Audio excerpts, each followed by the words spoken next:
बाबा, मैं क्या करूं? मैं बहुत परेशान हूं। इस बार सूखा पड़ने के कारण सभी जीव जंतु प्यास के कारण मर रहे हैं और मैं कुछ भी नहीं कर पा रहा हूं। आखिर मेरे खुदाए गए तालाब में पानी क्यों नहीं निकल रहा है? बाबा, इसका कोई उपाय बताओ। महाराज, इसका उपाय तो है, लेकिन उपाय बहुत ही कठिन है। बाबा, आप मुझे बताइए कि वह क्या उपाय है।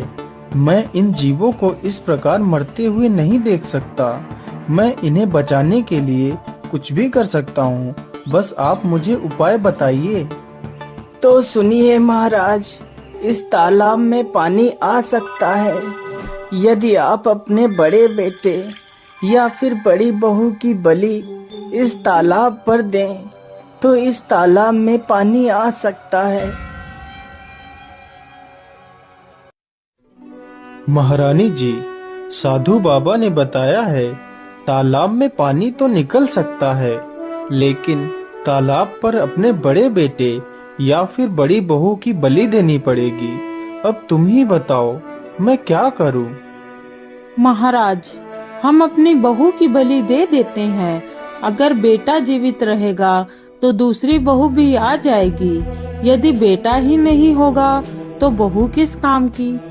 राजा की बड़ी बहू छिपकर ये सारी बातें सुन रही थी।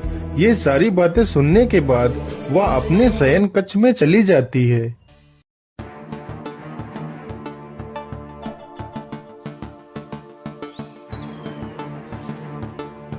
अरे रूपमती, आज तुम इतना उदास क्यों हो? क्या बात है? वैसे तो तुम मेरे आते ही खुशी से झूम उठती थी, लेकिन आज तुम इतना गुमसुम क्यों हो? क्या बताऊं स्वामी, दुखी इसलिए हूँ कि हमारा तुम्हारा साथ बस यहीं तक था। क्या मतलब? मैं कुछ समझा नहीं। तुम कहना क्या चाहती हो? स्वामी, पिताश्री ने जो तालाब खुदवाया है उसमें पानी नहीं निकल रहा है, तो साधु बाबा ने मेरी बलि चढ़ाने को कहा है, जिससे तालाब में पानी आ जाएगा और सुबह ही मेरी बलि चढ़ाई जाएगी। इसीलिए मैं दुखी हूँ। अरे रूपमती, तो इसमें इतना दुखी होने की क्या आवश्यकता है? तुम आराम से खाना खाओ। हम लोग आज रात में ही यहाँ से भाग जाएंगे। आधी रात होते ही वह दोनों चुपचाप वहां से निकल जाते हैं।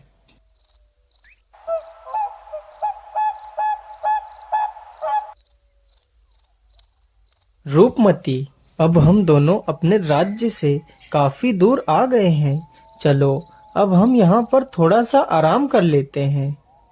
फिर वे दोनों वहीं पर सो जाते हैं। तभी एक सर्प आकर रूपमती के पैर में डस लेता है।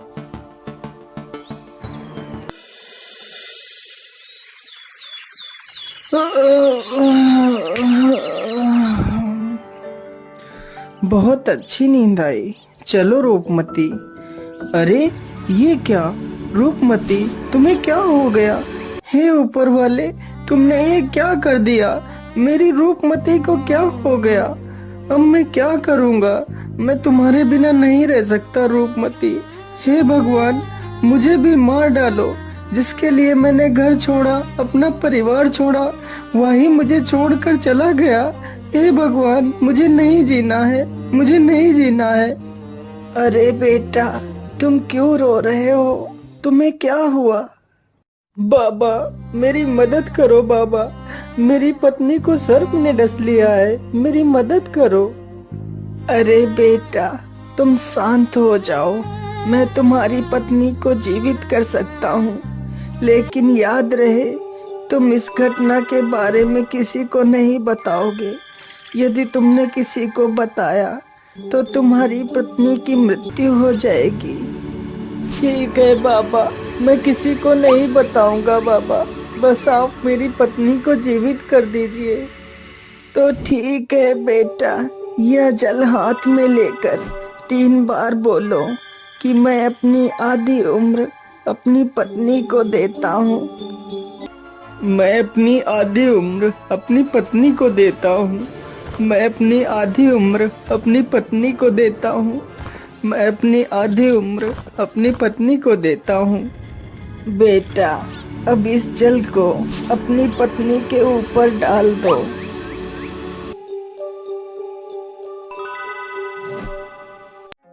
अरे, कितना समय हो गया और मैं सोती ही रही और आपने मुझे जगाया तक नहीं।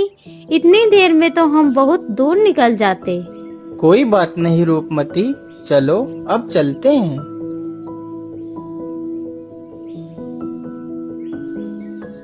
स्वामी, मुझे तो बहुत जोर की प्यास लग रही है। अब मुझसे और नहीं चला जाएगा। अच्छा सुनो, वहाँ पर देखो, वहाँ पर कोई झोपड़ी नजर आ रही है। चलो वहीं चलते हैं। हो सकता है वहाँ पर हमें कुछ पानी पीने को मिल जाए। अरे भाई, हम लोग बहुत दूर से आ रहे हैं, क्या हमें कुछ पानी पीने को मिल सकता है? हाँ हाँ भैया, क्यों नहीं, कुआं वहाँ पर है, चले जाओ और पानी निकाल कर पी लो। रूपमती, तुम यहीं पर रुको, मैं अभी पानी लेकर आता हूँ। अरे, इतनी सुंदर स्त्री होकर भी तुम यहाँ वहाँ कहाँ भटकती घूम रही हो? क्या बताऊं भैया, यह तो मेरी फूटी किस्मत है जो मैं यहाँ वहाँ भटक रही हूँ। फिर रूपमती उसे अपनी पूरी कहानी सुनाती है। अरे राम राम राम, यह तो बहुत बुरा हुआ आपके साथ, लेकिन आज नहीं तो कल जब आप अपने राज्य वापस जाएंगी तो वह राजा तुम्हारी बलि जरूर चढ़ा देगा। क्या करूं भैया, अकेली तो कहीं भागकर भी तो नहीं जा सकती हूँ। मेरी मानो तो तुम अपनी जान के लिए कोई भी खतरा मौन ना लो। तुम अपने पति को मार दो और मेरे साथ यहाँ पर रह लो। यहाँ तुम्हारी जान को कोई खतरा नहीं होगा। हम दोनों आराम से यहीं रह सकते हैं। लेकिन मैं उसे कैसे मार सकती हूँ? तुम ही मार दो। अरे नहीं नहीं, पति तुम्हारा है तो मारना भी तुम्हें ही पड़ेगा। अच्छा ठीक है, मैं कोशिश करती हूँ। फिर वह पीछे से जाती है और राजकुमार को कुएं में धक्का दे देती है। राजकुमार कुएं में गिर जाता है। उन दोनों को लगा कि राजकुमार पानी में डूब गया है। अरे चलो चलो, यहाँ से भाग चलो, हम लोग कहीं दूसरी जगह चलते हैं। पूरी रात राजकुमार कुएं में लटका रहता है।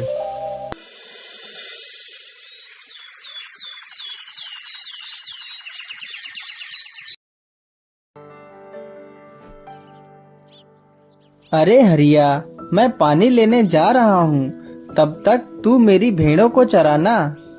ठीक है श्यामू भैया, लेकिन जल्दी आ जाना।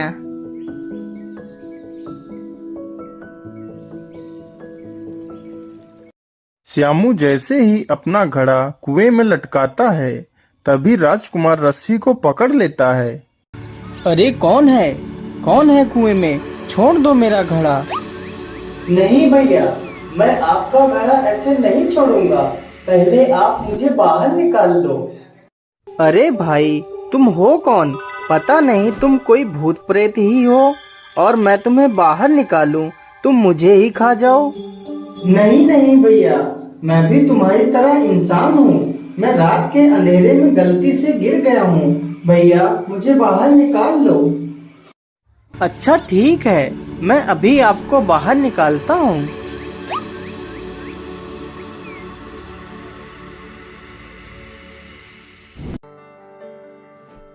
अरे भाई, परदेसी हूँ, काम की तलाश में इधर उधर भटक रहा था, तभी गलती से कुएं में गिर गया। लेकिन भैया, आपका बहुत बहुत धन्यवाद। अच्छा भाई, तो आपको काम चाहिए तो चलो मेरे साथ, मैं आपको काम दिलवाता हूँ।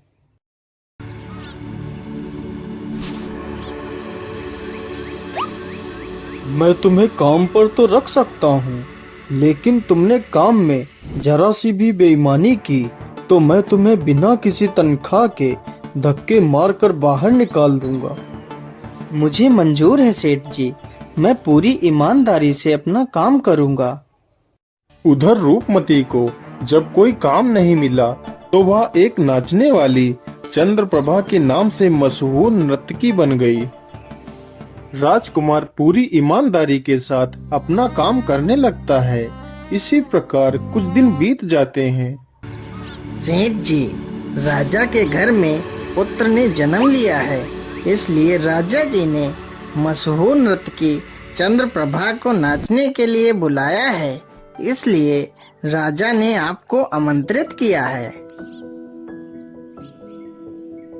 अरे सेठानी जी, आज मेरे लिए खाना मत बनाना। मैं राजा के घर से दावत खाकर आऊंगा। वहाँ पर आज मशहूर नर्तकी चंद्रप्रभा आएगी। मालिक, अगर आप बुरा ना मानो तो मैं भी आपके साथ चलना चाहता हूँ। अरे नहीं नहीं, तुम नौकर चाकर आदमी वहाँ कहाँ जाओगे? राजा के घर में बड़े बड़े राजा महाराजा आएंगे, तुम उनके बीच कैसे बैठ पाओगे? अरे नहीं, ये नहीं हो सकता। अरे सेठ जी, अगर ये जाना चाहता है तो इसे क्यों रोक रहे हैं? ये भी तो हमारे बेटे जैसा है। अगर कोई पूछे तो उसे बता देना कि ये मेरा बेटा है। अच्छा अच्छा, ठीक है सेठानी जी, जैसी तुम्हारी इच्छा। चलो बेटा, तुम भी चलो। चंद्रप्रभा जैसे ही नाचने के लिए आती है तो राजकुमार उसे देखते ही पहचान लेता है और चंद्रप्रभा भी उसे पहचान लेती है।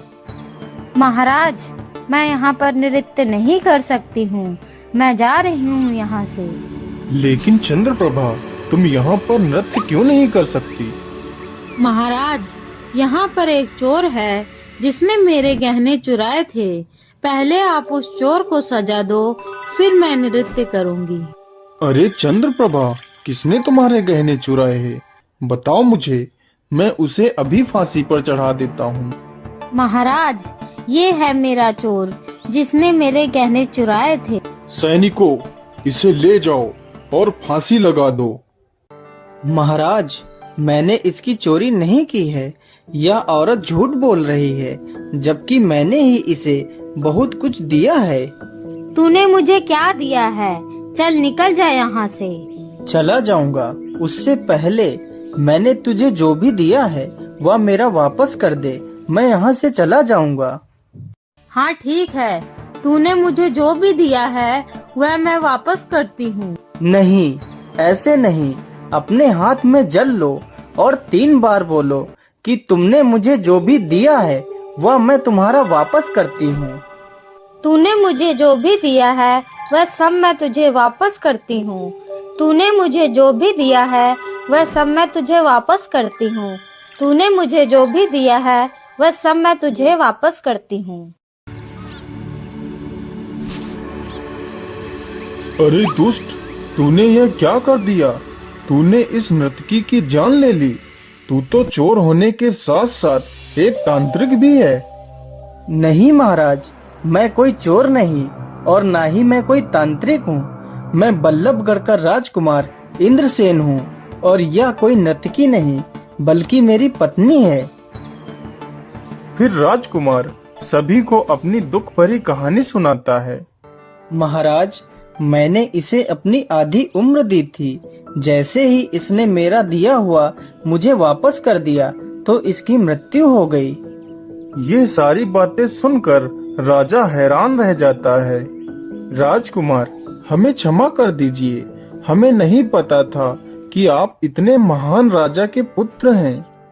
फिर राजा अपनी बड़ी पुत्री प्रेमलता का विवाह उस राजकुमार के साथ कर देता है।